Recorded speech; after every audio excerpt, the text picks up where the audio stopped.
Hello, and welcome to another episode of Hacking with Friends. Today we are fully live and we are going to be answering your hacking questions. So drop them in the comments because we would love to hear them. My name is Kody Kinsey. I am a security researcher with Varonis, and today I have my coworker Kilian on, and we're going to be talking, well, pretty much about anything you want. So Kilian, thanks for joining us. Thanks for having me, Cody. I'm excited to do this again, live again. We've had our share of interesting setup issues coming into this, so here's fingers crossed. Yeah, so also hello to Cyberpad, our first commenter. He says, sup, guys. So that's our first question. Sup. Hello.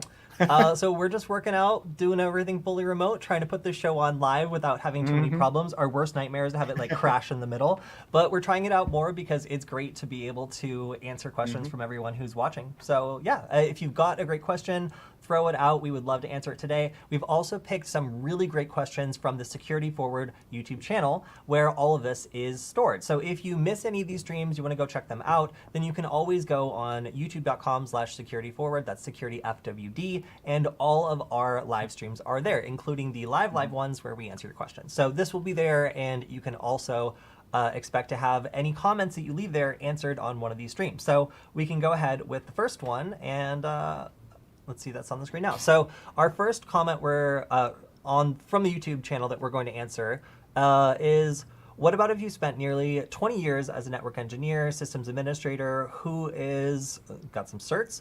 I think I might have a good grounding to make a jump into security fully. Hell, I work for a company in cybersecurity, though not my role right now. So the context of this question was about jumping into cybersecurity and how you might actually get started and whether or not networking might be a good skill to get you in. I think maybe Kilian might be a good person to answer that question. Yeah. Yeah, so those are great certs. The I think it's the Microsoft Certified System Engineer, if I'm remembering my acronyms correctly. But that's a great one, and especially with the network background and the sysadmin background, so often we see it's fundamental to really understanding good cybersecurity. A good example is was it last week or something like that? We had a webinar and we talked about zero logon, and it's been ages since I've been in doing packet capture, and I had to remember all of my network training to look at to capture it, and then look at the three-way handshake, and then we were talking about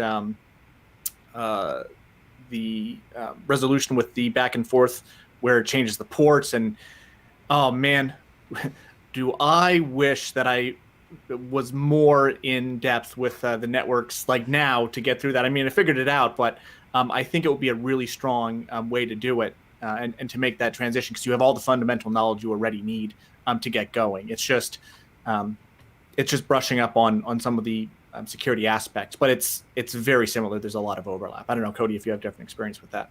Well, for my experience coming as a total outsider into cybersecurity, I started out writing about cybersecurity, and then I moved into actually trying to use the tools and possibly make my own. So I decided to go back to school, and I was like, all right, cybersecurity, what should I do? Computer science. Obviously, this is science with computers, Sure. so that makes sense. So I started doing that. I learned a little bit of C++, I learned a bit of Python, but I realized there was still a huge gap in my education when it came to the tools that everybody was using. I didn't understand how all these networking concepts worked, and it actually put me at a big disadvantage for people working in the industry who already knew that stuff. So I realized at a certain point, like, I have to take a networking class. Like, I love Wi-Fi hacking, but I don't understand what is happening here because there's underlying networking Right. concepts that I just don't really get. So I took a very challenging networking class, and honestly, I learned more about cybersecurity and how the tools I was working with were actually interacting with the network. I learned to better explain stuff to clients and to other people. I would say networking is one of the most core skills for modern Yeah. cybersecurity because everything is connected, and you can have your code running on an isolated computer, but that's in the real world not how stuff works. You have to understand the links Right. between everything, and network engineers are hard workers. I know a Yeah. lot of dudes that go into network engineering, and it's amazing what they can build and they can do. So if you're in network engineering, or if you're considering it, it's one of those skills where you can just like use it forever. There's always applications, and if you know a little Right. bit of network engineering, it only takes, I would say, like a year or two of studying network engineering, or just getting like a basic cert, like a routing and switching, and that will give you a leg up over other people who are getting into cybersecurity who don't have that background, even people with computer science backgrounds, because they don't learn that.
Okay, you're live.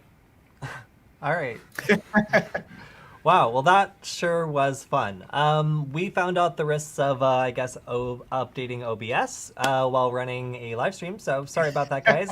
Hopefully we're able to keep this stable, but again, we were notified by our internet service provider today that there are outages, so the risks of running this live. So I'm also going to be staring off into space because we're now using my webcam instead of the normal camera, so if you see me staring off into the distance, I'm not being contemplative, I'm just confused.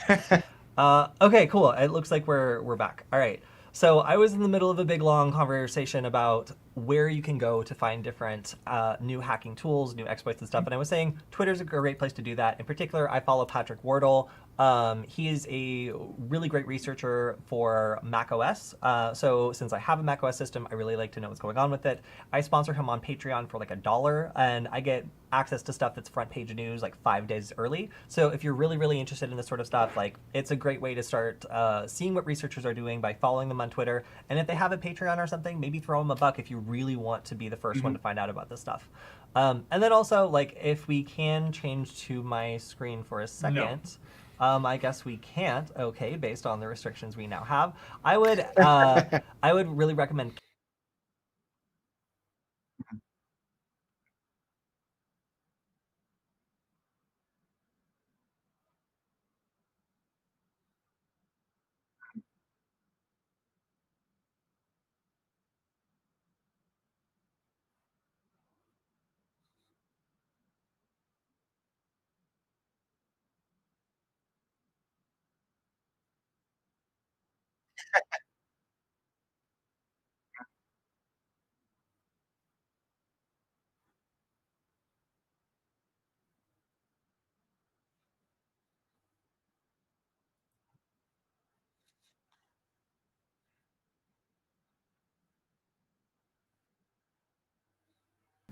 Uh-oh. Now they're saying that the sound is gone. Okay.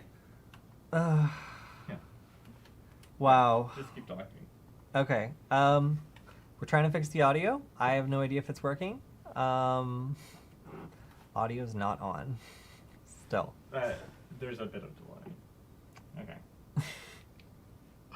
Okay. If you're in the chat, please let us know if you can hear me now. Now the sound is gone. Okay. Oh my gosh. Sorry, guys. We're, again, working with a bunch of updated stuff that is not playing nicely today. So... Oh, it's back. I just turned it on the stream, too, when I heard you, so... Okay. Well, they're saying you can hear us. All right. Kilian, let's take another question. My stress levels are maxed out right now. Thank you, Zam. I appreciate it. All right. Can we go to... Bob K can hear us. That's good. Can we go to If that's the another Bob K I know. Hi, Bob. How's question? it going?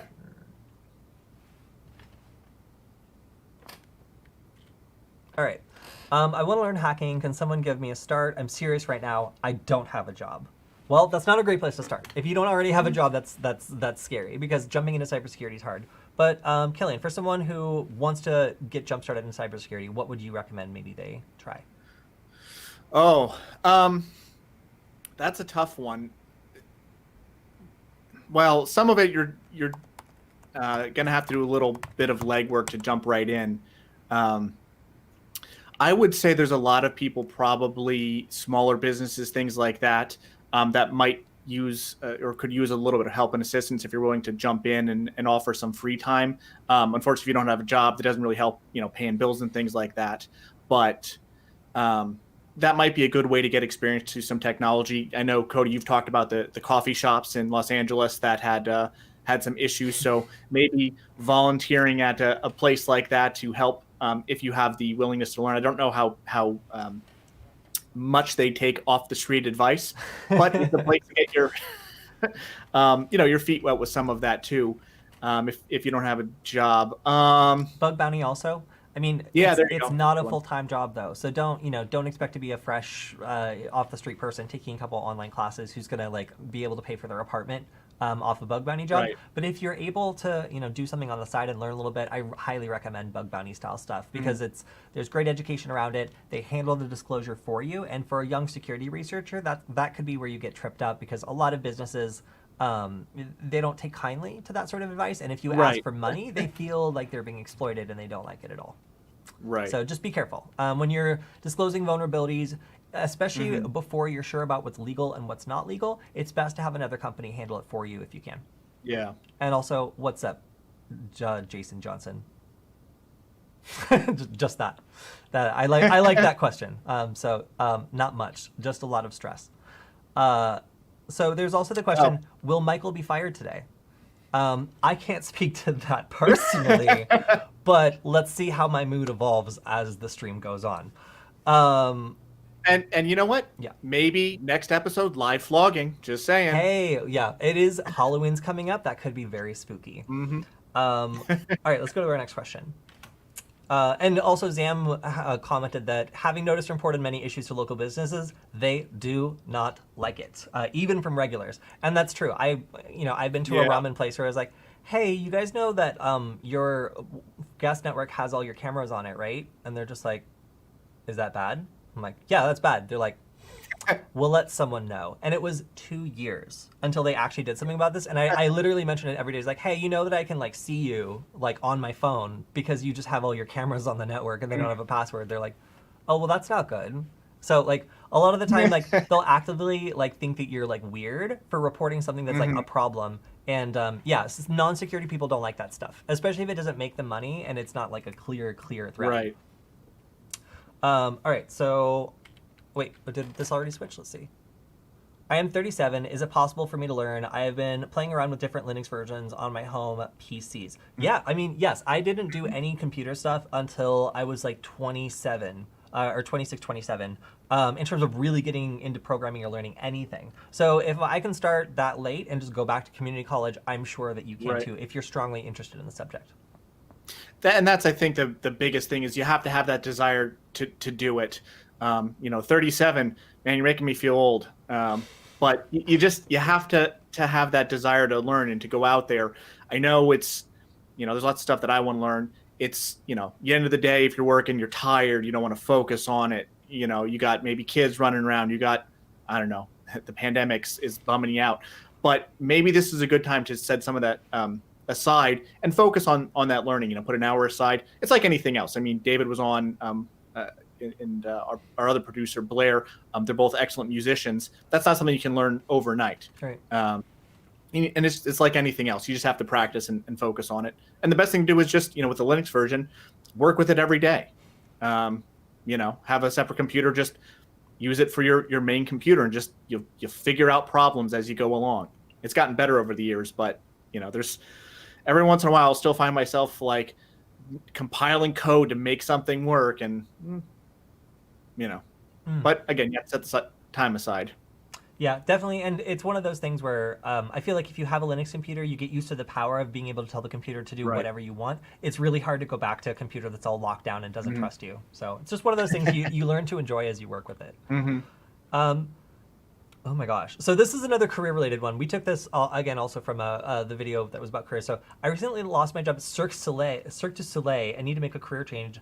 I'm interested in cybersecurity, but I don't know where to start. Honestly, I recommend starting with stuff that is the most interesting to you. And then also, if you can lean on some skills you already have, it certainly makes things a lot easier than just diving completely in. I don't know what kind, I'm sure that there's a lot of like people skills, discipline, training, safety, double checking stuff, attention to detail, being wiggly, that all comes into working at a circus that I'm not aware of. But I'm sure all of those things, including being wiggly, could probably be useful in a cybersecurity situation, and depending on how you were testing someone's security. Right. Yeah. So I don't know of any people directly who came from a circus, but I also would not be the least bit surprised. My question is, would they then be a literal security ninja if they're flipping around? I'm just, I'm just throwing it out there. But no, that's a great point. I mean, you figure the discipline you need to work out and to train and to be precise, to do those like acrobatics and moves. That's no joke. That's, if you can translate some of those skills into, again, dedicating that to learning about some of the cybersecurity, and probably doesn't hurt to impress the coworkers by, backflipping over a cubicle or something. Probably not. So we have a comment, don't fire Michael, I'll miss her. Thanks, Sam. I would miss her too. And of course, my only way of getting the stream to work is just threatening it. So firing Michael would be a pretty bad idea right now. So I think he'll be sticking around. So from the Tails video from yesterday that I missed, is there something similar that is compatible with Arch 64? I actually don't know. Kilian, do you know of any like Linux systems that are like Tails that are compatible with Arch 64? I have no idea. I don't know much of. I know Arch 64, but that's about the extent of it. Yeah, sorry, we'll have to get back to you on that one. But that is a Yeah. good question because I am interested myself. What are your thoughts about bash scripting and where to learn? Bash scripting. So my experience with bash scripting is that when I was part of a computer science club, we would show up, my friend Brandon and I, who's been on the stream, would show up, and they would always have a computer science problem to solve in like C++ or whatever language you're comfortable with, and we would always solve it in bash in like that much code. And everybody else would like make this big long thing, and they were all proud of themselves. But bash scripting, just you can use it to chain together super powerful Linux utilities that do like exactly what you need to do. And provided you know the utilities and you can chain them together properly, it's a really easy way to write like cheat programs or just create like proof of concepts or something that like is very, very simple to write. So I love bash scripting. I think that like in general, if you learn that along with some networking, you can get away with not programming a lot of the time. If you're doing something that's not too, computer science intense. I tend to agree with that too. My background is computer science, so yeah, throwing together a program it depends on the scope of how much time you want to put into it. At least in corporate world, I spend more time on Windows machines, so PowerShell would be the equivalent. But that's exactly right. Is I can usually whip up whatever solution that I'm trying to come up with in a few minutes, as opposed to, well, if I was going to do this in C++ and there's all the setup.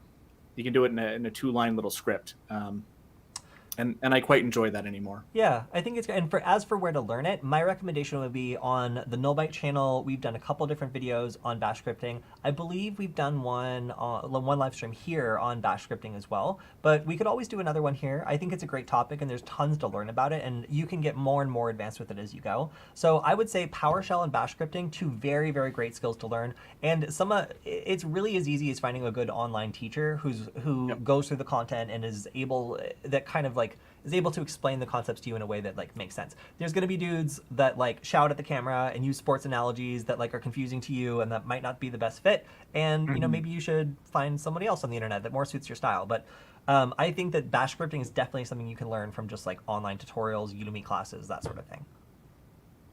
Yeah, for sure. And I tend to find it works better if you have maybe a simple problem you want to tackle, and then just work through that and iterate. I find having a goal to get towards makes me inspired to learn. I want to solve the problem, and I tend to over-engineer it, but there are great resources for that. So we have two questions that kind of lead into each other. One of them is from Steve, and this is, how do I find more security tools to work with? And of course, we also have the reposing of the question that was so intense it crashed our stream.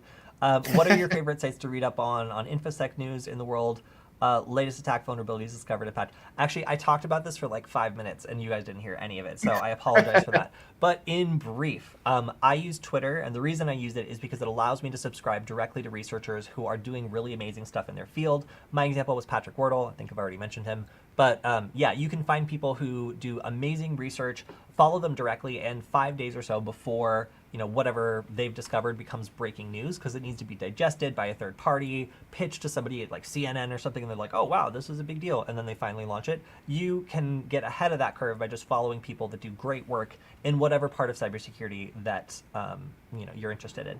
We had Brett Fisher on, so if you're interested in Docker and containers, you can follow people like him. Ian Caldwater also does containers and is hilarious. There's lots of great people besides like Patrick Wardle and some of the other people I've shouted out that are really, really great to follow. I follow like this and some of the other people from the Hack 5 show. And these people are always producing great content. They network with other people, so they retweet a lot of other researchers. So if you have a good kind of like Twitter feed of security researchers who like retweet each other and like share good work, you can usually be pretty abreast of like the new things that are coming out in cybersecurity. And the InfoSec community is not perfect, but on Twitter they're more positive and generally more agreeable than a lot of other communities, and I genuinely enjoy them. So that's why I tend to lean on Twitter for that sort of thing.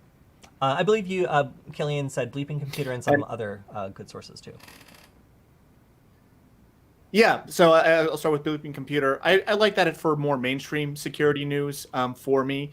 I enjoy their reporting. They seem to get stories pretty well on. They seem to, at least the writers seem to have a pretty good understanding. They're probably getting it from writers like Patrick Wardle, as you mentioned, that one step removed. But generally, they have a good coverage of most of the upcoming stuff. It's explained and written well, and it's accessible enough, at least in my opinion, that you can share it in the corporate world with maybe someone who's not super technical, but they'll be able to get it and digest it. And then Ars Technica is the other one. Again, that's far more high level, and it covers a much wider array of topics. You get video games and all sorts of other stuff in there, and general technology. But I enjoy that more for the entertainment. And it's good quality stuff, and they have some good in-depth research. But that's more of a light reading. Yeah. For me, at least. Yeah, I would agree. And then for proof of concept stuff, like I already shouted out Kitploit as a good place to just like find new tools and proof of concepts. But also, if you go to GitHub directly and just search for things that have a lot of stars that are, you can type in like hacking, security, Wi-Fi hacking, or stuff like that, and then look for different projects that have a lot of stars and have been updated recently. I find tons of really interesting frameworks and projects and stuff just by doing a simple GitHub search and just doing it, maybe once a month or something. I find that it's a pretty good way to see where people are pouring their energy, and if some new project pops up that a lot of people are contributing to, I know that maybe I should be paying attention to it.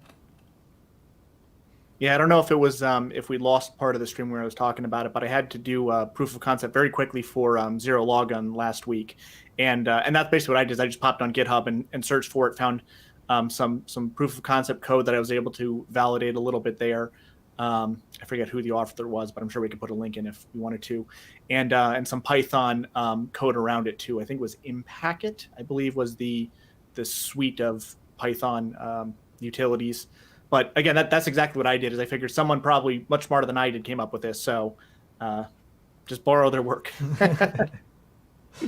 Cool. So we have another question in the chat, which is, what are your thoughts on Zish versus Bash, and have you had any problems with Zish on macOS? Kilian, do you ever use macOS?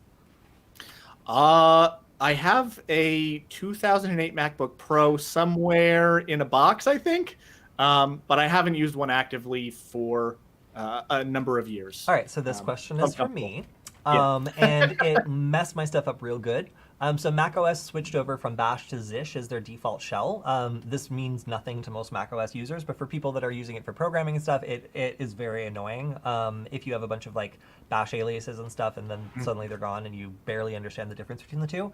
That was a circumstance I'm in. I barely understand the difference of the two. It's been explained to me a couple of the times, and I've learned to work with Zish, but it did make a lot of the things I'd already set up with Bash suddenly not work anymore. And for someone who like was kind of casually interacting with the terminal in macOS, that was a little bit confusing for me. So yes, I did have some issues upgrading.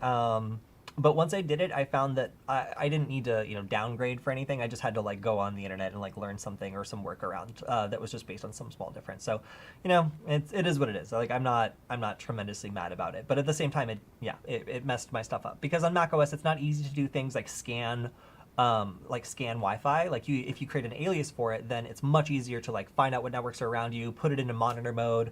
You can actually do a lot of powerful stuff from the command line on macOS using its wireless card, which is surprising, but none of it is straightforward. So if you don't have aliases set up for it, it is quite annoying to use.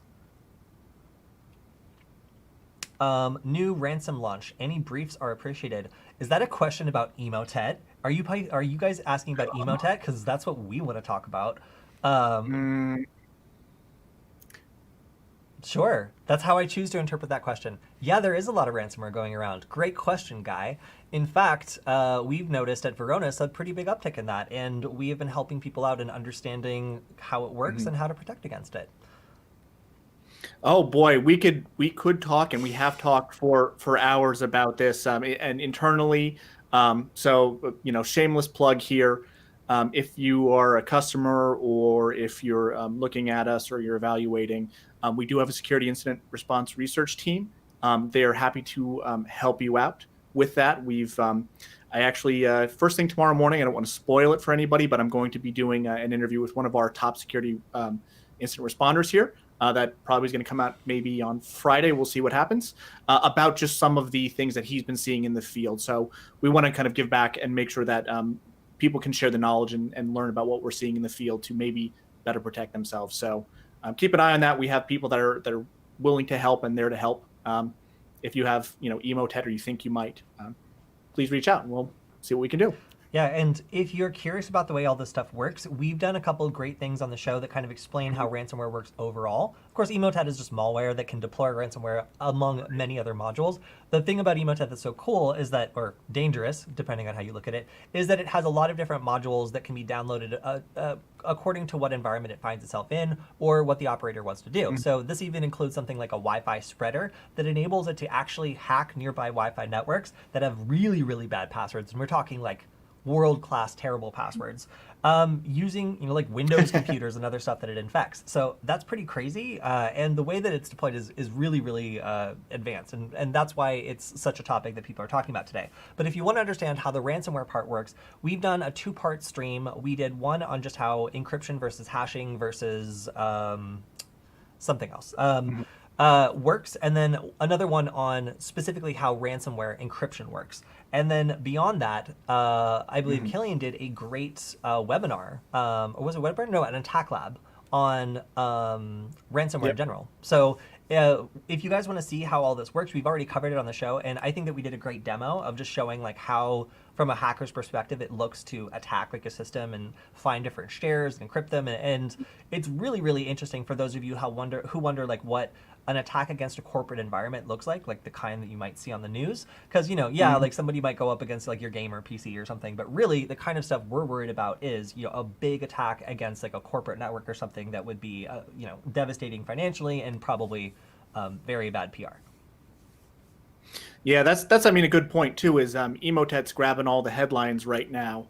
But you look at other kind of big game ransomware like Maze and some of those other ones, it's just same song, different player basically. They follow, they're not equivalent, but it's a lot of the same stuff that we've seen. Phishing emails are a really easy way to get in, and Emotet's no different. The particulars and the exploits and things like that and how it moves around can vary, but it's a lot of the same stuff that we've seen. Working in memory, using PowerShell, living off the land. A lot of attackers are doing it. It's very successful. It's very common. And not to get too far into the weeds, but they've been pretty successful with getting around EDR solutions and with some of these stuff. If you have endpoint, not to say you shouldn't have endpoint solutions like EDR, you really should, but there are ways around it. So it's not just one layer of defense. It's kind of having all these things in place to help protect against that. Definitely. And we have the comment that Emotet sounds like a new music genre, and it actually sounds like a great one. So I agree. Let's take one of the questions from the chat. And now my screen is very small, and I can't read this. I might need some help. Okay, we're going to do a thing. Or I could also just possibly... Oh, no, there we go. So we did a episode on Hack 5 that was people from non-traditional backgrounds. So we had like a makeup artist and some other people that came from really diverse backgrounds who were showing off how they'd come into cybersecurity. And we had one comment that I found interesting that was, I find it kind of hard to believe that some of these people are competent without an IT/computer science background. I think anyone can learn up to a certain level, but without deep knowledge on some specific subjects regarding IT or comp sci, I would wonder how effective they could be at cybersecurity stuff.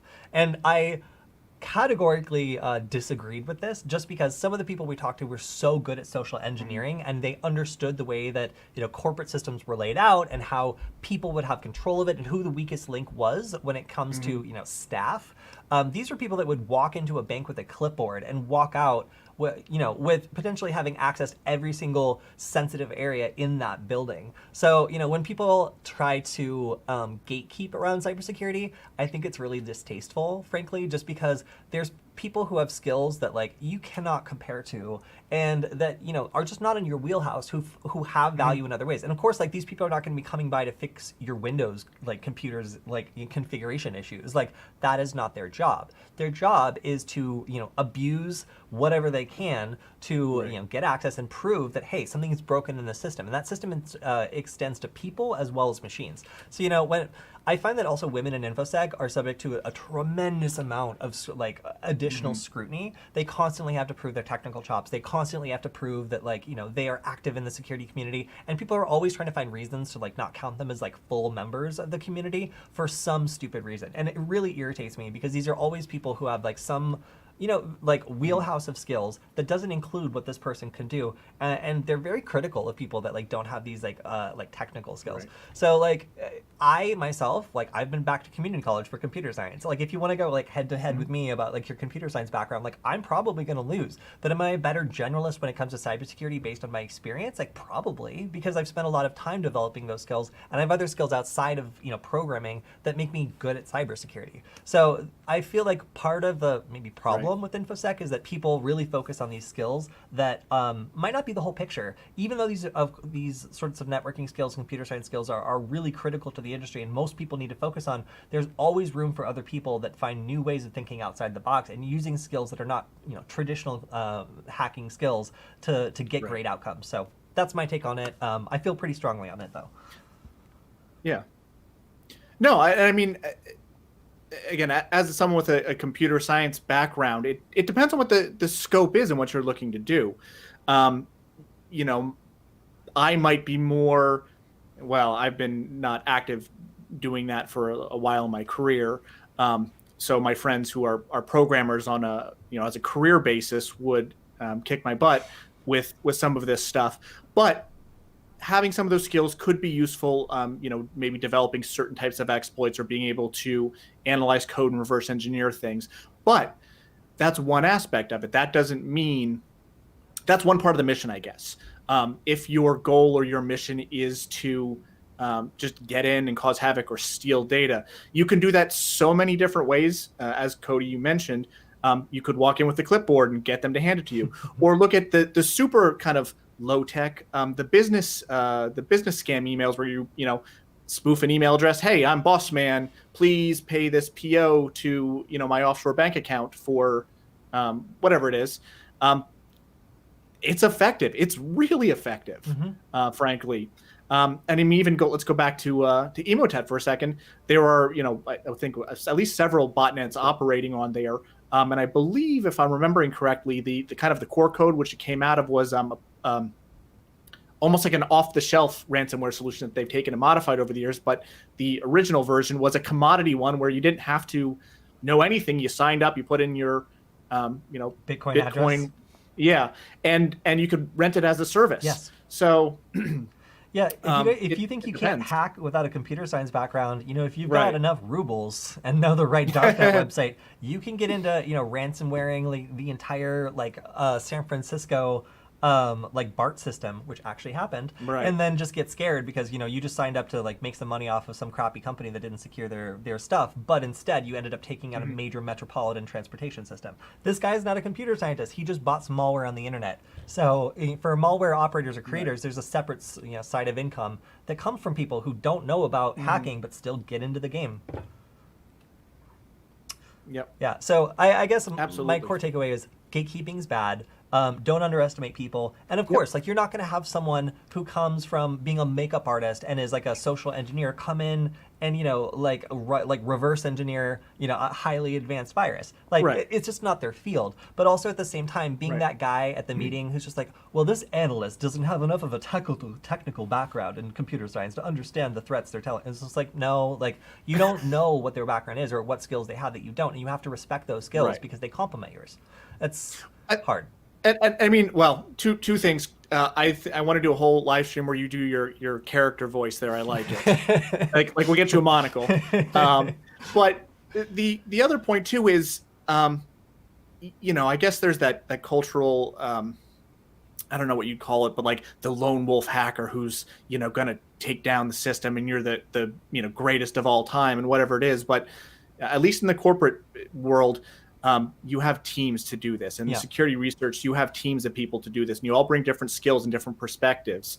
It's exactly what, heck, you could even call it defense in depth, because you have different people with different backgrounds focusing on different parts of security in the organization. It's not just your database. It's not just your file server. It's not just your firewall. It's not just your physical security. You need somebody and you need a team of people to look at all of this stuff. So I wouldn't, I would disagree that, not having that IT background might be a hindrance in some aspects, but again, that person might be weak in other ones.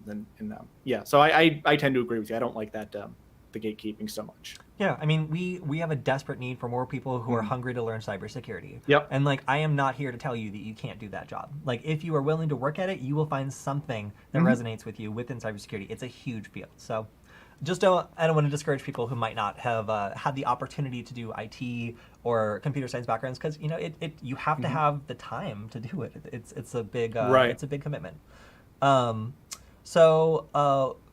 We have a couple comments. One of them is just from Zam.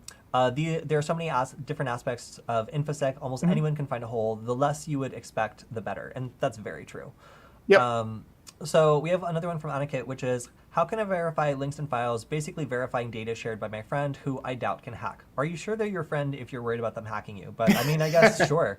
And then also mails and apps also. So if you're talking about like someone sharing something and you want to make sure it's not intercepted by a third party, that's where going back and watching our live stream on hashes and how they work is probably a great idea. You can verify the data hasn't been modified in transit. So if you trust your friend and you like your friends and you have good friends, then that would be your solution. If you don't trust your friends and you don't like your friends and they might send you malware, then you can always upload something to VirusTotal and see if there's something overtly malicious in it. But frankly, it's very easy to conceal these sorts of things by doing something called like packing, where you take a file that would be recognized by VirusTotal and zip it, and then zip that, and then zip that, and then zip that. And then like most VirusTotal, or most websites like VirusTotal, wouldn't be able to successfully detect what was inside. It's just the way the stuff works. So it's relatively easy to obfuscate stuff, but if someone's not very skilled, then if they're just copying and pasting malicious code or using some other person's tool without trying to hide it, then it's very likely that VirusTotal would detect it.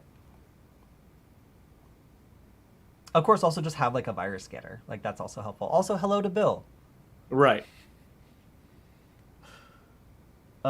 Say it again from the back. Stop gatekeeping. Yeah, no gatekeeping. Cybersecurity is big enough for everyone. Just, if you take pride in your work and you do a good job, you're welcome in cybersecurity.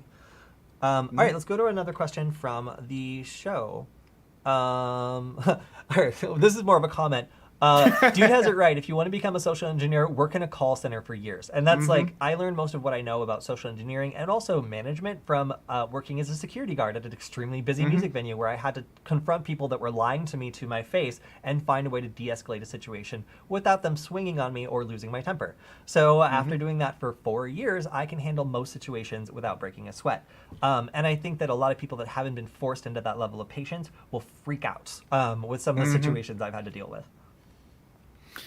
I can personally vouch for that. I did phone tech support for cable modems for like 10 years or something before like actually becoming a trained professional at least, and he totally has it right. It's just, I feel like it's maybe one of those things is you just got to talk to people. You just ask questions. People, for better or worse, and please don't use this information for ill, but people want to help. People want to be helpful. People, I think, generally want to be friendly. Sometimes you can just ask the question, you get what you want. But just having that good demeanor, I don't have a good radio voice, but maybe if I talk real close to the mic, it would work. But sounding friendly and relaxed certainly helps. But yeah, it's a skill though you have to work on, and just being on the phone with people day to day and asking them questions that could seem a little bit invasive in other contexts, you learn how to get around to. So it's a pretty good one. I agree.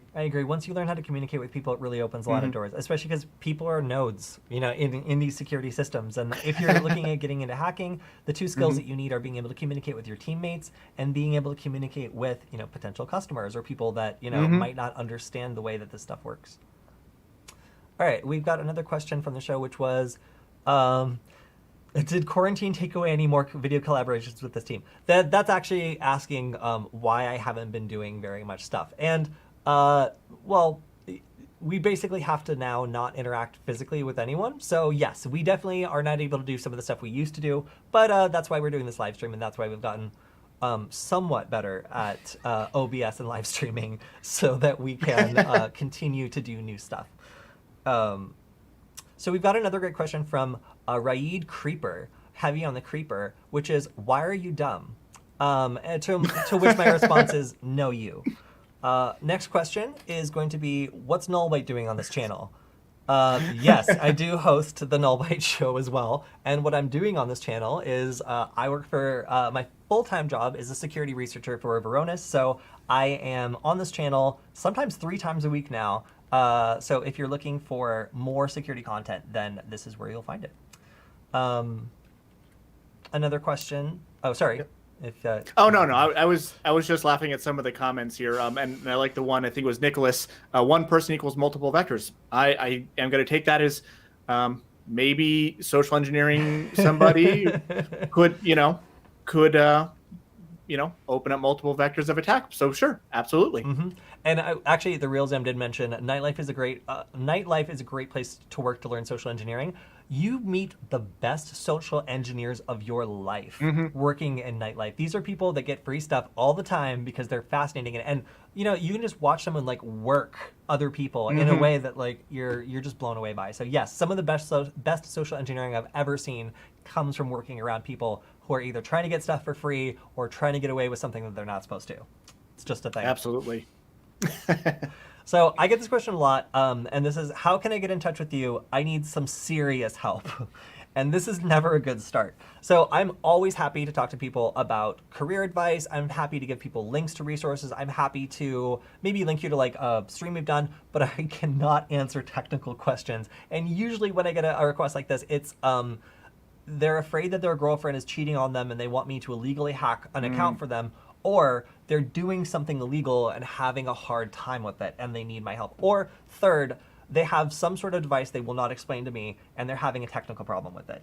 I can't answer any of these questions, unfortunately, but if you have anything in the former category, career advice, some great thing that you just found that you want to share with me, maybe an idea for a new live stream or a new show, the best place to reach me is on Twitter. My DMs are open. You can always send me one, but I am buried under a lot of really crazy like QAnon stuff, so I might not get to it in a reasonable time period, but I will see it eventually. You can always at me as well if you have a question or anything that's succinct. But if you have a deep personal question about why your computer that you took like a Best Buy one time now might be infected by the guy because he gave you the side eye and you got a weird feeling about it, and then something popped up in your screen and that's confirmation that it's hacked, I cannot help you. I'm sorry. I have a lot of other work. But yeah, otherwise, I love hearing from people. So Twitter, at Kody Kinsey, my full name, is the best way to get in touch with me. Don't use social I have to address this. Cyberpad says, yeah, that's great advice. I think let's all take that. Thank you. Yeah, I mean, kindness can always be exploited as a vulnerability, and that's not the way we want to live our lives. Like security is something we should always think about, but helping other people is why we do what we do. So yes, you shouldn't be like, it takes like kind of a sociopath to like take pure joy out of just like manipulating people for nothing other than your own gain. So if you're not using this in the scope of your work or for things that are like important or ethical, then social engineering, like any other form of hacking, should be done ethically, and if it isn't, is sketchy and creepy. Just like if you meet someone for the first time and you're an OSINT researcher and you try to impress them by showing them all the stuff you found about them, nobody likes that. Absolutely nobody likes that. So yeah, just keep in mind to use your skills appropriately. Don't stalk people that you start meeting with OSINT, and don't manipulate nice people with social engineering. That's good advice. Yeah. Any certificate recommendation besides certified ethical hacker? I got nothing on that. I don't have any certs. I should disclose that. So, I mean, I guess this is one of those. It depends on what you want to do. Like for example, I have a CISSP, and I know a lot of people in the field do. We had the person earlier on talking about the MCSE and the Cisco certification as well. It depends on what you want to look into. If you want to be a networking person, a Cisco one might be good, or getting a cert around something like that. If you want to be a security researcher and you're more in the corporate world, CISSP might be good. I know SANS does a ton of them too. A lot of the trainings, you can get all sorts of stuff from them. I knew a couple of friends that got like forensics ones from them. So it depends on what you're interested in. I mean, there's something for everybody, really. Yeah, and I know SANS tends to be a little bit expensive, but we really like them. Yeah. I've met them multiple times. I know a lot of people that works at SANS, and I really like the way that they do business. So while it is a bit expensive, if you can get sponsored, or if your company's willing to pay for it or something like that, I highly recommend a certification from SANS, because they're great people. But yeah, Absolutely. I think that a lot, depending on what part of cybersecurity you're getting into, certs can really help you out. They establish, the basics, and they give you a leg up from someone who just sees you as a beginner. So, I have nothing against them. I've just never really had time to go after them myself because I kind of see myself as like press almost. So I do my own security research, but I also find myself reporting on other people's stuff a lot more. Please help. How to start hacking from what? I am 14 years old. Well, Bill, I would recommend that if you're a young hacker, take a look at other young hackers and see what they're doing. Honestly, there's a really big community of hackers who are teenagers or in high school or even middle school. And I believe that there's also in the United States, I think it's called Cyber Patriot, like a high school competition that is nationwide that a lot of people who are into cybersecurity in high school participate in. That can help you network with other people that are interested in cybersecurity and kind of get your start in just meeting other hackers or people that value these skills. I know that there's also a lot of people that scout talent through that. So if you're interested in getting involved in cybersecurity at an early age, I believe it's Cyber Patriot is something that I've heard a lot of people recommend for younger people that are just getting started. And of course, you can always, this is universal, but you can always take bug bounty challenges and get involved with some of the learning and then hands-on stuff that are available through organizations like OWASP, for example. They have stuff like the Juice Shop that you can learn to hack on. You're not going to get into any trouble. And if you're really passionate about this, then there's lots of online videos as well. If you're, there's a lot of online videos that you can find to learn about this sort of stuff. Yep. Let's see. Okay, so we have, I don't understand this question, which is how to make your backdoor special for Mac OS. That could go a lot of ways. We're going to put a pin in that one and come back. Let's see, this is more of a comment. I remember once a friend asked me to investigate about her GF because she became his ex, unfortunately. There's a lot of people that ask for hacking advice in relation to a relationship. So sometimes people feel like their spouse or partner or somebody else is doing something untrustworthy, and they can use these technical skills to have an advantage over them, basically catch them in some sort of dishonesty. This is not only usually illegal, it's also a huge problem. So Eva with the EFF has talked a lot about stalkerware and how people in abusive relationships can use technology and hacking skills to really make life almost unlivable for victims. So I am tremendously sympathetic to people who are basically victimized by technology, by people who are abusing these skills. And I really find it distasteful when I get requests like for people asking me to help them violate their partner's privacy, or trying to use a tool for that. Just keep in mind that these skills are supposed to be used for this sort of industry. And if you start using these in like personal stuff, you are basically entering into cybercrime, but with no payoff. Right. It's basically like you just get to prove that you're unhappy in a relationship, which if you're trying to hack into your partner's account, you probably already know.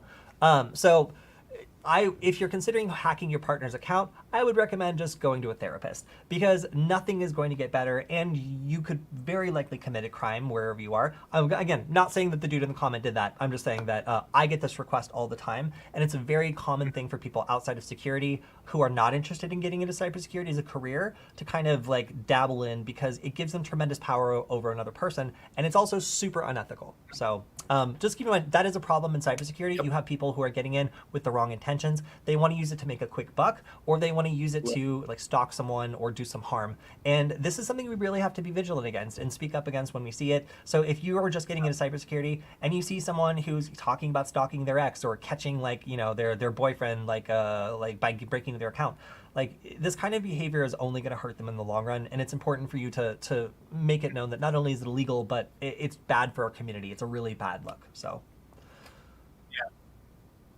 Do you guys think cybersecurity jobs dying soon because of AI and other stuff? That's such a good question, Cyberpad.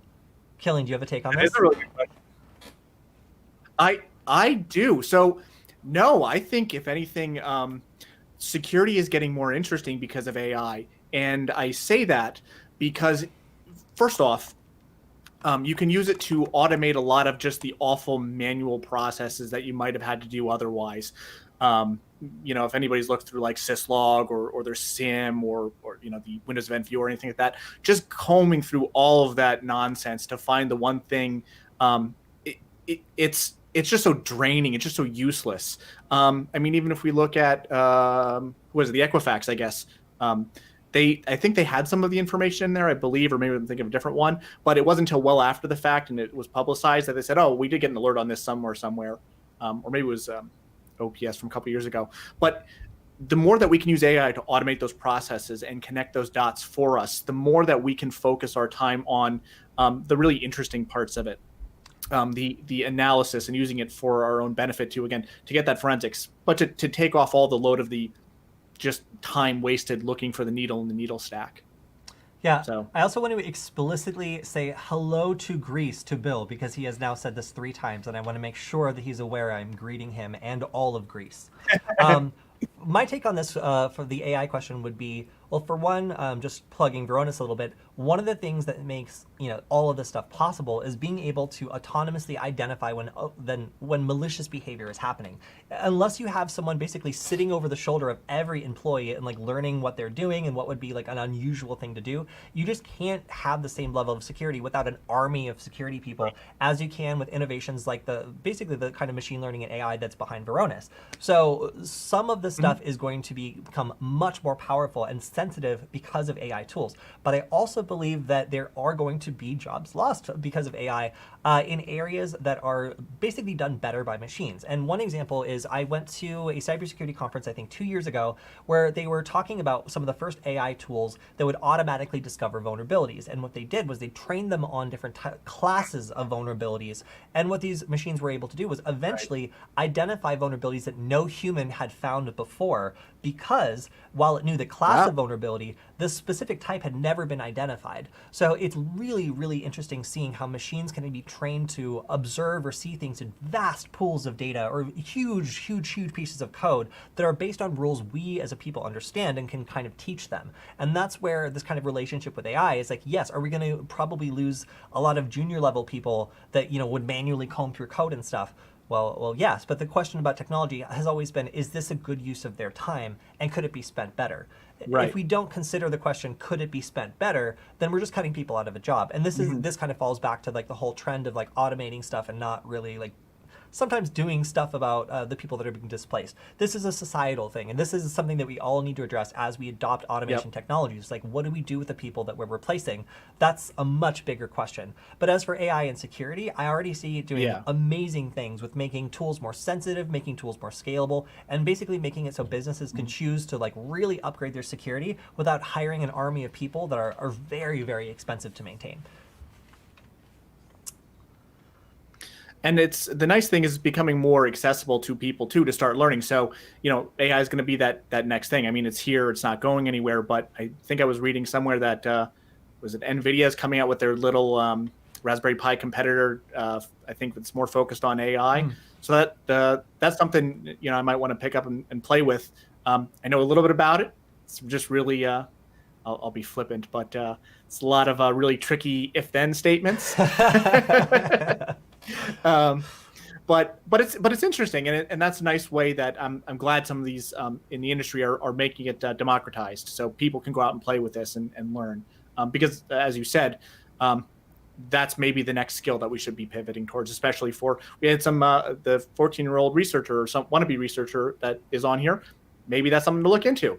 Pick up one of those guys. Yeah. It's expensive though, I think. Yeah, I mean, Raspberry Pis or anything that allows you to get started with this is a great way to jump into security research. But if you can start playing with AI or machine learning, it's even better. I mean, even the ESP32 is capable of doing facial recognition because it has a built-in neural network that's been trained to do this. So, there's a lot of cool stuff you can learn about with security. And we did a lot of evading facial recognition by tricking the neural network, poking it, and figuring out where the flaws are. I mean, one question is, would you trust an AI to write code? And I love that question because the problem with a lot of code that's running nowadays is if it is like a neural network or like machine learning, we don't know how it's working. We just know its success rate, and we can poke around and start to find vulnerabilities in the way that it does its thing. But there are problems when you have something that you don't know how it's being written, because at a certain point it's black box, and you have to do a lot more testing, and you have to basically trust it a little bit less because machines have odd blind spots that wouldn't really occur to us, and you really have to be explicit because they don't have any of the context we do. So there are still things that humans are much better at than machines. And that is the reason why you can't fully trust a piece of code that an artificial intelligence writes. But you can certainly use it, and people are, because then the problem is, like, you can create things like racist AIs or racist neural networks that, if you only feed it pictures of white people, only work on white people. And then if you have a diverse environment you're trying to release this into, you're burdening all these people you didn't design it for with this thing that has written a piece of code that did exactly what you asked. It took all these faces that you gave it and then it created a product, but unless you're only using it on like one type of people, you're denying everybody else equal access. So there's definitely problems with using automated tools to write software. And that's why, we get all these uproars about like the way that like Twitter crops its images and why it'll focus on a white person versus a black person, because probably they use a lot of sample images that might have caused it to be biased. And you get into trouble with this sort of stuff because it is a black box. You don't know that, oops, like it's gonna cause a PR nightmare down the road, because these things, they're so complicated that it's difficult to trace them down. So cybersecurity is really being revolutionized by it. Again, we at Varonis use some really fancy stuff to be able to detect threats that otherwise would require an army of people. And this is the kind of stuff that's really revolutionizing cybersecurity and building more jobs, like mine, for example. So we're a little bit over time, but because our stream was so horribly messed up today, and it seems to be going okay. I feel fine with going over. Kilian, are you good on time? Yeah, let's keep rolling. Okay, cool. So we have some more questions. Actually, we have a comment. NVIDIA just released a cheaper version of the Jetson Nano. It now scales from like $60 to $300. Oh, cool. So there's some other options out there for people that are interested in some of this more powerful stuff. Yep, that's the one I was talking about. I couldn't remember the name of it, but I knew it was NVIDIA. They're doing some cool stuff now. Yeah, let's see. How can I hide myself? Wanted. Well, it's really hard to... Oh, and then another question. When will hack.gay have more content? So over the last couple days, I've been running a poll for my personal domain, and so far over 300 people have replied helping me solve this, and apparently my new personal domain will be hack.gay. Before you go there, there's a tracking link, and it will track your IP address as well as where you came from. I'm making a big map of everyone who goes to that domain. So just be aware of that, but that's my new personal domain. Hopefully, yes, there will be lots more hack.gay content. Thank you for asking. Now back to the guy that wants to hide himself. Tracking links like the one maybe you should do your website then, since you're tracking. I was gonna say, if you want to find out how tracking works and use the same stuff I'm using on my new domain, go to Canary tokens and create a slow redirect. And you would be shocked at the amount of information you can find from simply clicking on a link. Starting to lock this stuff down with a VPN, maybe some browser extensions to make it less obvious to every website you go to that it is uniquely you, is probably a good way to start avoiding being tracked. We have lots of different videos on privacy and stuff like that, but just starting out with that option of making sure that not every website can string together your history as coming from the same person, they're not able to track you across the internet, is a good way of doing it. So test some stuff out, click on your own tracking link, see what you can see about yourself. Frankly, a lot of the time, the keyboard settings, the time zone, and even like the GPU of the computer will leak through because of like JavaScript and other stuff. It's frankly shocking how much information most websites on the internet are able to see about you when you just go to the link. So you can always check this out yourself and see how well you're doing by just clicking on a Canary token link. We also use a Grabify link and seeing really what you're giving up.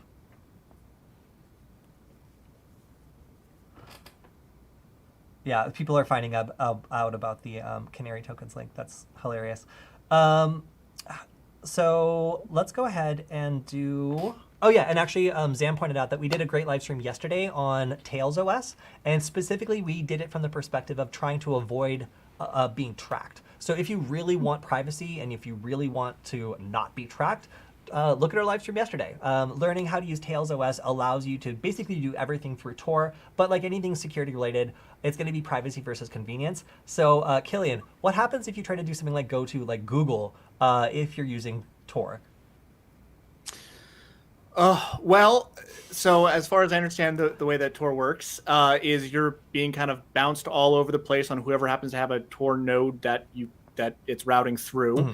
So you can pop out anywhere in the world, and then because you're going through maybe personally hosted or not backbone connections, you don't know what links you're going over, so it's probably really slow. Yes, and not only is it slow, but it's in some random language from whatever country you popped out in, And you're going to be going to work for Google doing image recognition because so much malicious traffic comes out of Tor that most Tor nodes have been blacklisted by any of the services you're going to want to log into. Right. So imagine like trying to log into your Gmail and like having to like verify, and then it's 2FA, and now you have to select fire hydrants, and now you have to select horses, and then like mailboxes, but one of them is actually like not a mailbox, but the system thinks it's like, it gets so overwhelming to just use some services that using Tor all the time quickly becomes unmanageable for some things. So just, you know, have the balance in mind, like security versus convenience. If you really like go hardcore and just use Tails and, you know, log in all your stuff with that, you know, maybe use Proton Mail or a service that's more friendly towards Tor, because a lot of stuff is just going to straight up bounce the connection or offer a lot of barriers to prevent automated malicious traffic coming out of Tor from hitting their website. Most people just think it's not worth it. And one question from the stream is, which one is better, Canary tokens or the other recommendation? I'm going to get into trouble because they're both my friends. So Grabify.link is run by our friend Joel, who is fantastic. He's been on our podcast before, and it's actually also been used on MTV's Catfish as a way of unmasking catfish on the internet who are trying to play themselves off as someone else. So it's got some, you know, celebrity shine behind it, I guess. And the other one is Canary tokens, and we've had Adrian from Canary tokens on the stream and on the show here, and I think that Canary tokens is honestly more robust. It offers like things like DNS tokens and all sorts of crazy stuff where you can like drop this thing on like the root server, like the root of some server, decommission it, and then if someone undecommissions the server, you get a notification as soon as they access that file. So like there's been some crazy stories about Canary tokens being able to find all sorts of weird malicious activity you would never be able to find otherwise. But for the purpose of like establishing someone's identity, seeing if they're using a VPN, again, for figuring out if someone's catfishing you, or for verifying that someone who is sending a bunch of information to you is who they say they are, this is all very useful. Again, I think that I would pick Canary tokens because of how configurable it is, the fact that sometimes Grabify, that link goes down if it gets hit with too much traffic, and also the fact that Thinkst, the company behind Canary tokens, is really responsive and helpful with researchers. They're invested in their community, and I really like the way that they just help people use these links in their code. I personally use them to exfiltrate data. So when I write like my sample malware, I'll do a Canary token link to extract like a key or like a password or something that I've gotten off the system, because it's basically like a free C2 server that is able to like exfiltrate data. I can't send it back down, but you know, you can send information out of the computer that you have infected or that I'm doing the sample infection on without having to spin up a remote server. So Canary tokens is probably going to be my pick, but I still love Grabify.link. I'm sorry, Joel. Yeah, my friend Joel made Grabify. Rolimbo. You don't believe it? Go ask him. He's cool. And also check out our podcast. We're not running it anymore, but we did a great podcast with Joel from Grabify. You get to hear his real voice, and he has a great accent because he's from New Zealand. So you can check that out. I think that is probably the best like interview we've done about like tracking links and stuff, because it was really cool. But also check out our live stream with the guy from Canary Tokens, Adrian. We really did some crazy stuff, and he showed me how we can use Canary tokens for some stuff I never dreamed was possible. One from Cyberpad is, I think we shouldn't trust VPNs anymore, right? Kilian, you want to talk about VPNs, the risks? Well, I would make a blanket statement like that. Yeah.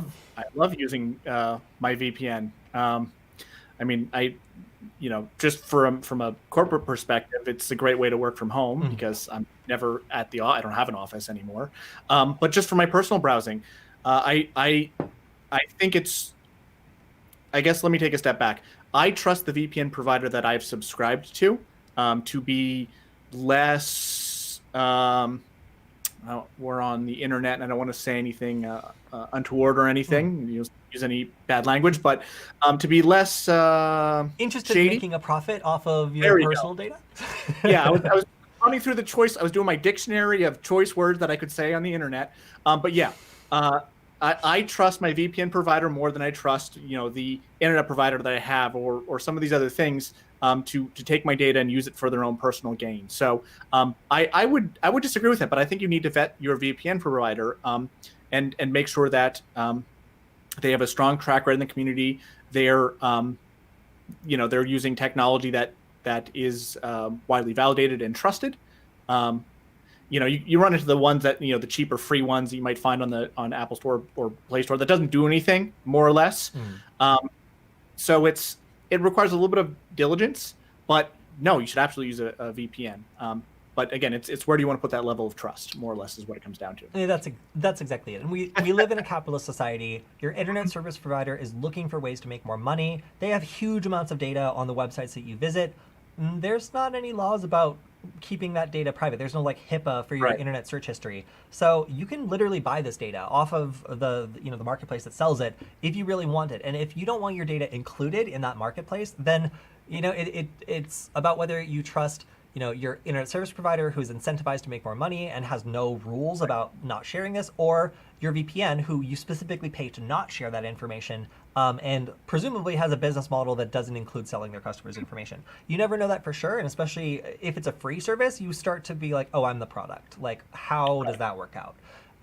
But if it is something that you're paying for and you trust them and you see good reviews about it, then obviously I'm not recommending you go and do a bunch of illegal stuff on it, because who knows, they could be keeping logs.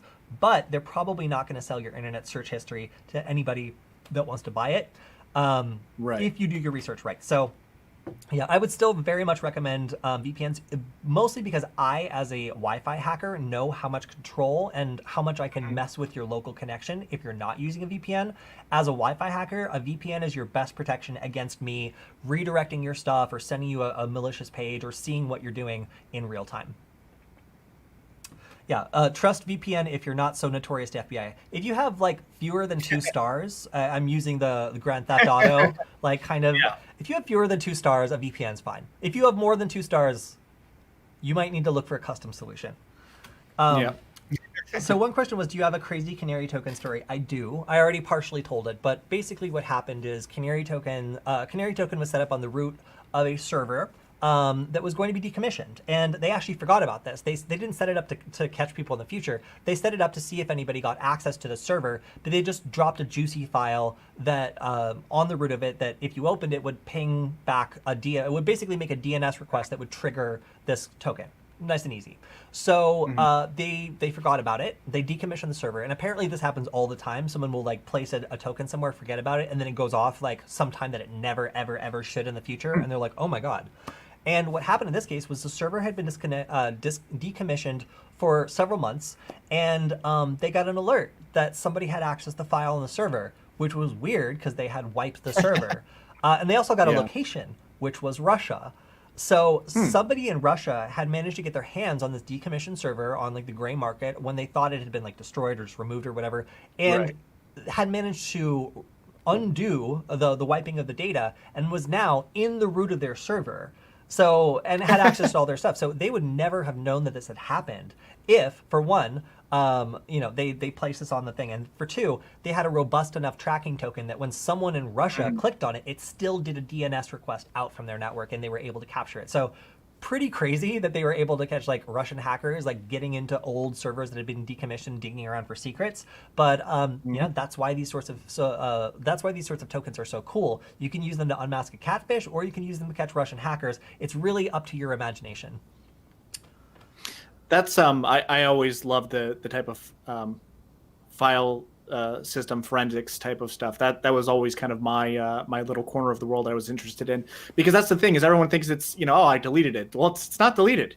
Maybe you removed the pointer to it, but it's still there unless you've overwritten it a certain number of times, or when you decommission your server, either fry it with an electromagnet, or my personal choice is if I ever want to get rid of a hard drive, take a drill bit through the platters a couple times. Technically someone maybe could put it back together, but yeah, it's going to be a bigger budget for sure. Also, we got some good feedback just in the comments, so thank you guys for that. Joseph, I appreciate that.